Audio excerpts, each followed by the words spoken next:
بسم الله الرحمن الرحيم. الحديث 21 وعن أنس بن مالك رضي الله عنه أن قدح النبي صلى الله عليه وسلم انكسر فاتخذ مكان الشعب سلسلة من فضة أخرجه البخاري. بسم الله الرحمن الرحيم. الحمد لله رب العالمين والعاقبة للمتقين والصلاة والسلام على نبينا الكريم محمد بن عبد الله وعلى آله وأصحابه أجمعين. أما بعد. حضرت انس ابن مالک رضی اللہ تعالیٰ عنہ اس حدیث کے راوی ہیں. کہتے ہیں کہ نبی کریم صلی اللہ علیہ وسلم کے پانی پینے کا برتن ٹوٹ گیا. فاتخذ مکان الشعب سلسلة من فضة.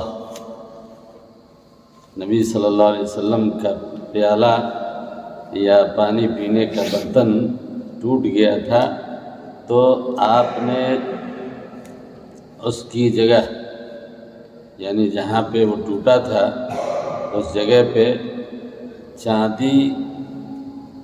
چاندی کا جوڑ بنایا یا چاندی سے اس ٹوٹے ہوئے حصے کو آپ نے جوڑ لیا.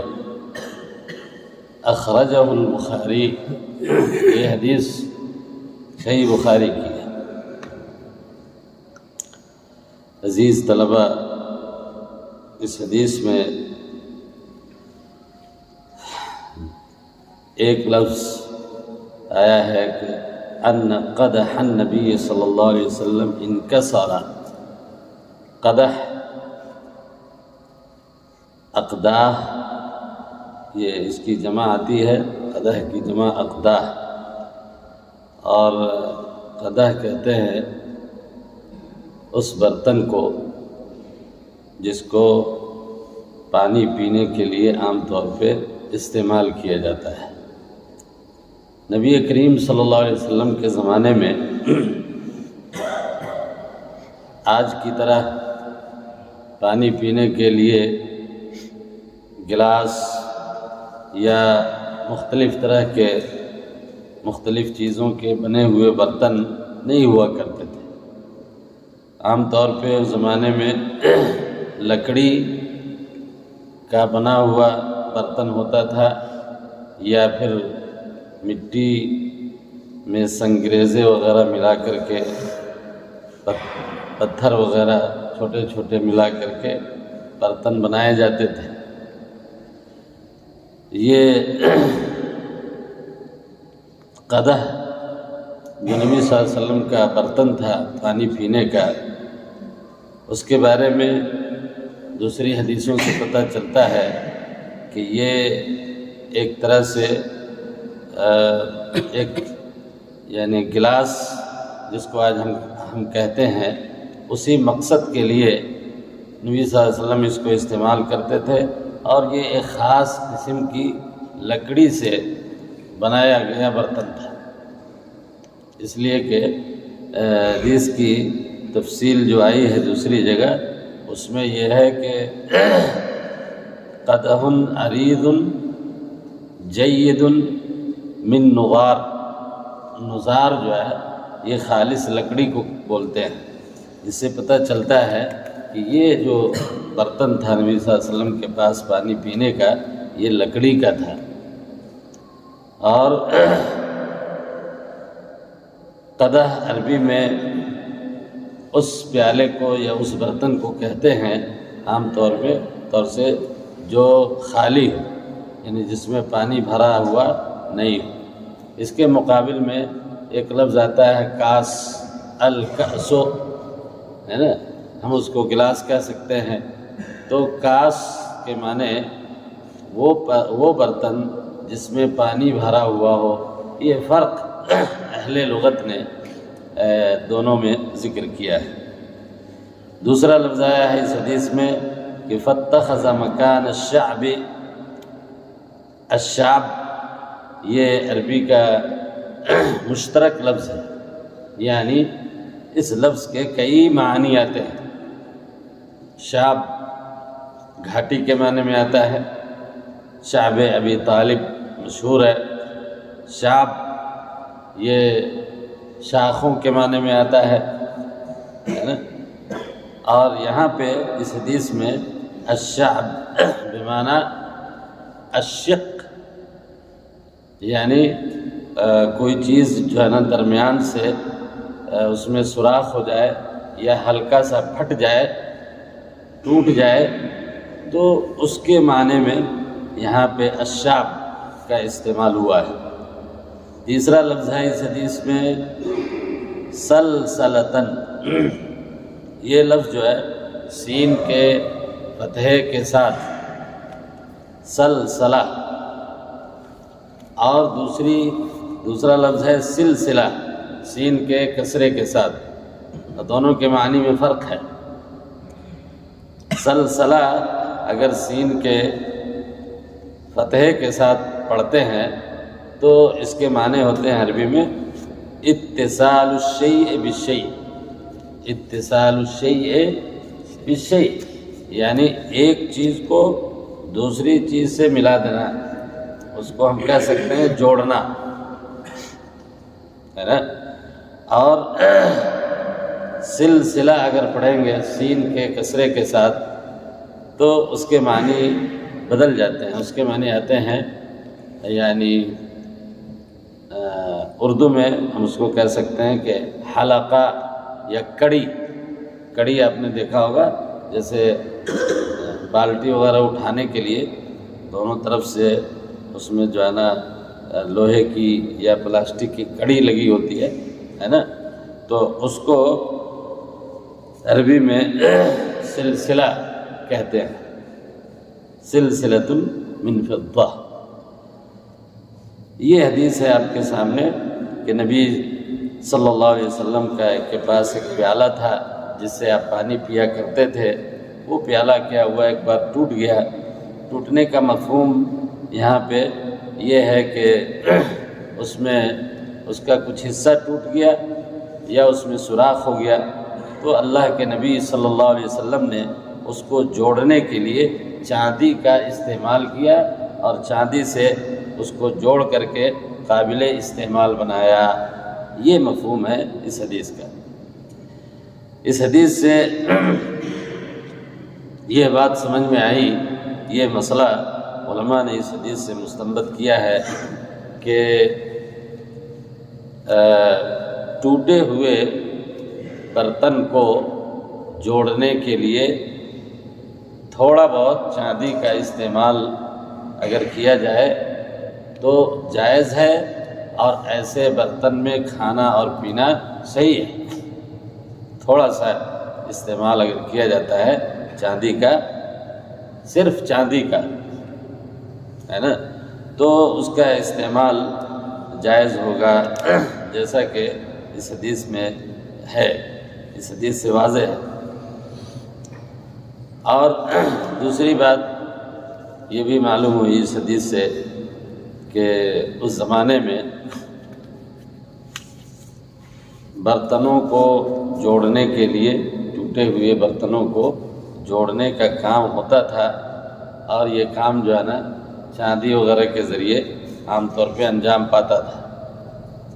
آج کے حالات میں چیزیں بدل گئی ہیں، اب تو چیزوں کو جوڑنے کے لیے بہت ساری چیزیں وجود میں آ گئی ہیں، لیکن اس زمانے میں عام طور پہ ایسا لگتا ہے کہ یہی رواج تھا کہ ٹوٹی ہوئی چیزوں کو جوڑنے کے لیے چاندی وغیرہ کا استعمال کیا جاتا تھا۔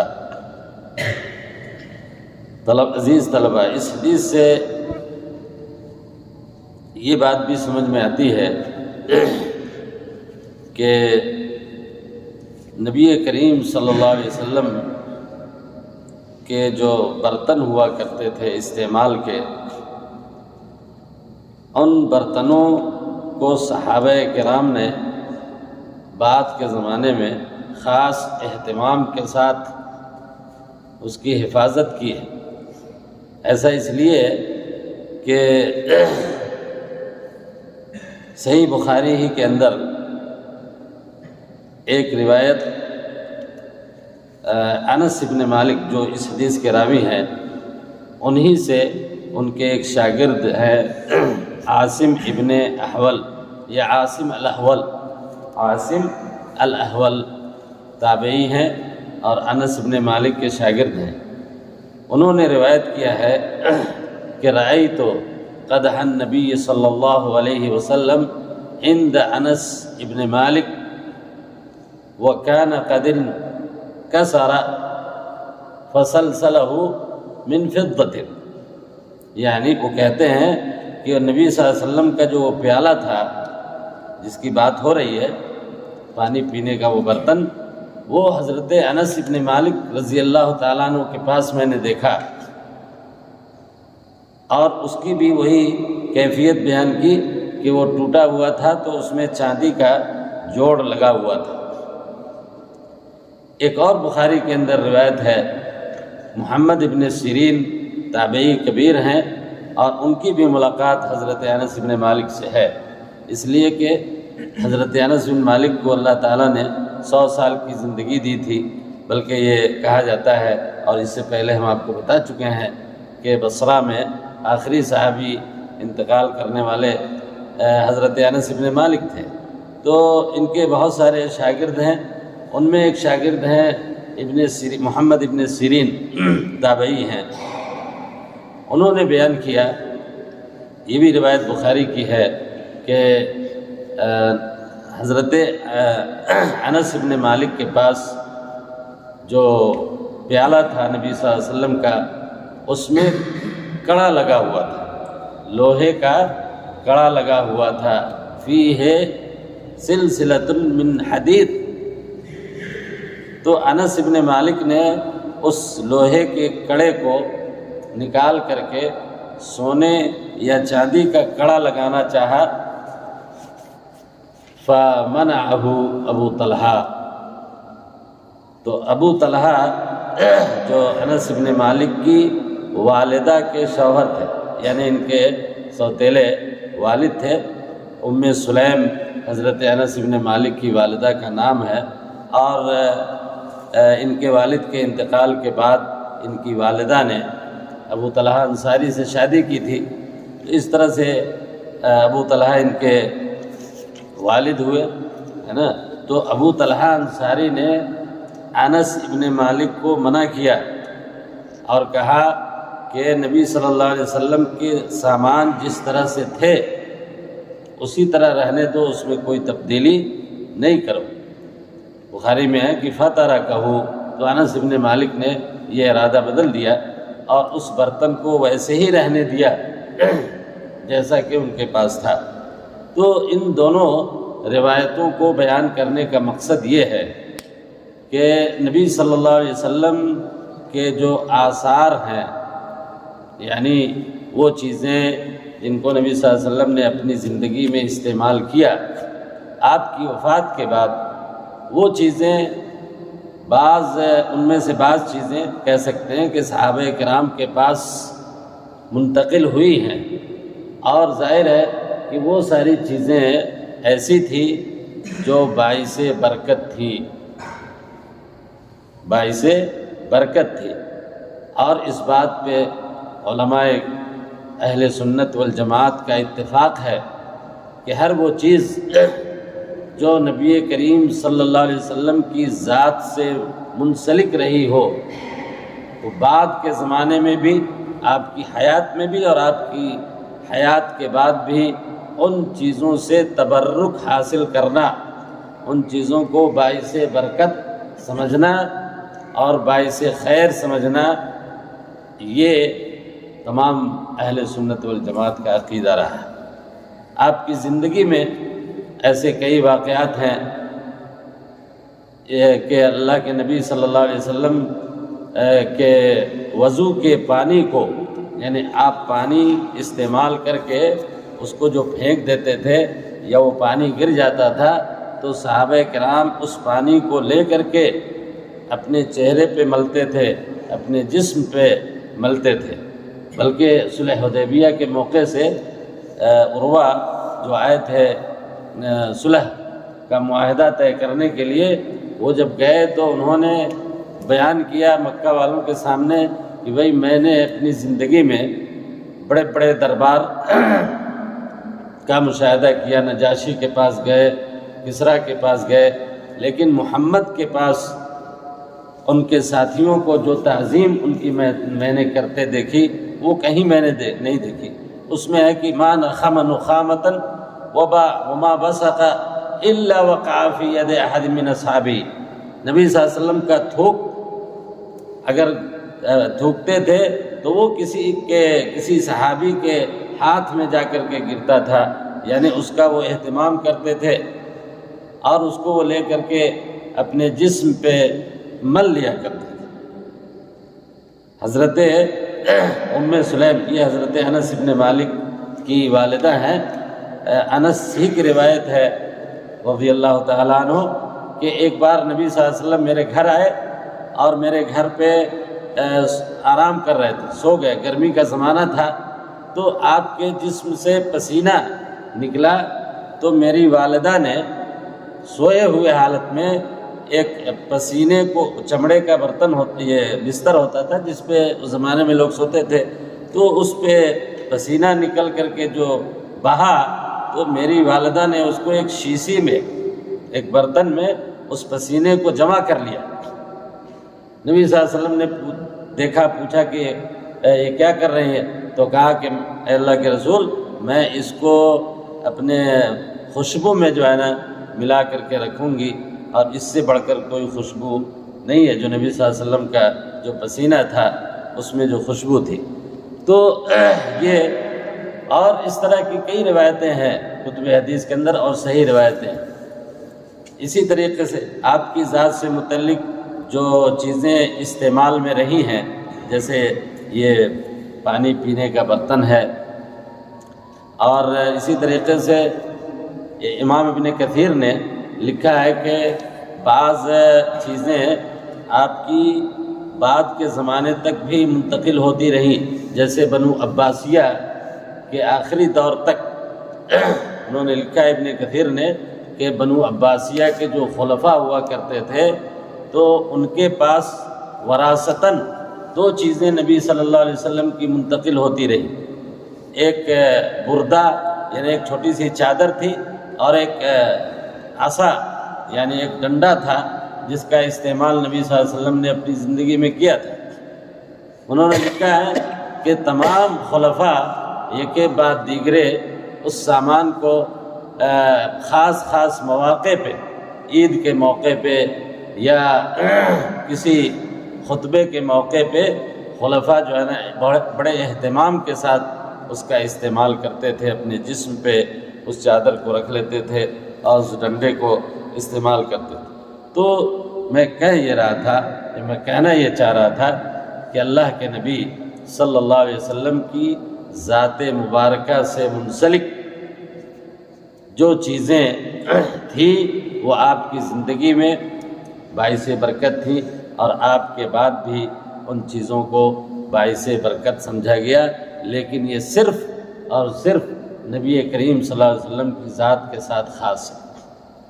اس کو دوسرے لوگوں کے تک اس کو نہیں بڑھایا جا سکتا، بزرگوں کے یا کہ پیروں کے یا فقیروں کے یا صالحین کے یا شہداء کی چیزیں باعث برکت سمجھی جائیں اور اس سے برکت حاصل کی جائے، یہ غلط ہے، ایک بات۔